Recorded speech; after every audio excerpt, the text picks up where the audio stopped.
ओम श्री महादेव्य नमः। दर्शकों, कुछ लोग कहते हैं कि माता रानी की पूजा, हम तो अपने घर में ये देवी की पूजा करते हैं, ये देवता की पूजा करते हैं, माता रानी की पूजा हम क्यों करें। मैं आपको आज एक बहुत अच्छी बात बोलना चाहता हूं। कुपुत्रो जायेत कुचिदपि कुमाता न भवति। आपने देखा होगा घर में कई बार अगर हम कोई वस्तु पिता से मांगे तो हमें देर लग सकती है उस वस्तु को मिलने में, लेकिन वही वस्तु अगर हम अपनी माँ से मांगे, माँ के सामने अगर याचना करें, हमें वस्तु तुरंत दिलाने में अपना पूरा सामर्थ्य लगा देती है। तो अगर यदि आप नवरात्र में माता रानी की उपासना और अगर साधना करते हैं तो आपको जो भी भौतिक वस्तुएं हैं, यहां तक कि कई बार आध्यात्मिक शक्तियां भी आपको मिल जाती हैं। आप करके देखिए। अगर अभी तक आपने उपासना साधना नहीं की है, नहीं कर पाए हैं, वंचित रहे हैं, कोई बात नहीं।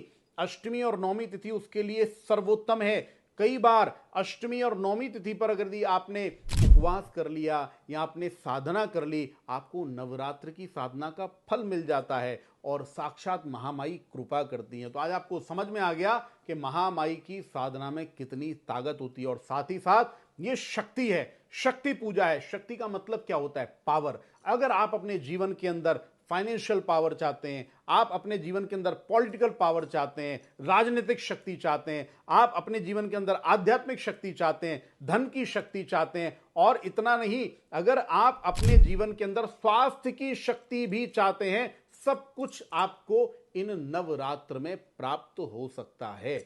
और अगर नवरात्र में नहीं कर पाए साधना तो अष्टमी और नौमी पर आप ये उपासना या उपवास करना ना भूलें। उस दिन बहुत सारे ऐसे प्रयोग हैं जिनको आप कर सकते हैं। इसमें से मैं आपको एक बहुत सुंदर और सिद्ध प्रयोग बता रहा हूं। अष्टमी के दिन आपको यह करना चाहिए। एक बताशा लीजिए, बताशे पर आपको 2 लवंग लेनी है, और अगर आप विवाहित हैं तो फिर आपको 2 बताशे लेने हैं, और उस दोनों बताशों पर आपको एक एक लवंग लेनी, यानी 2-2 लवंग लेनी है दोनों भी बताशों पर। और गाय की गौरी लीजिए, उसको जलाइए, उसके ऊपर गाय का शुद्ध घी डालिए, और उसके बाद में माता रानी को ये आप जोड़े के साथ में अर्पित करिए। और इतना ही नहीं, उसके बाद में वहां पर अग्नि प्रज्वलित करिए और उसमें साक्षात माता रानी का दर्शन करिए। ये साक्षात आपको माता रानी के हवन करने का फल प्राप्त कराता है। मैंने आपको बहुत शॉर्टकट में बहुत छोटा सा उपाय बता दिया है।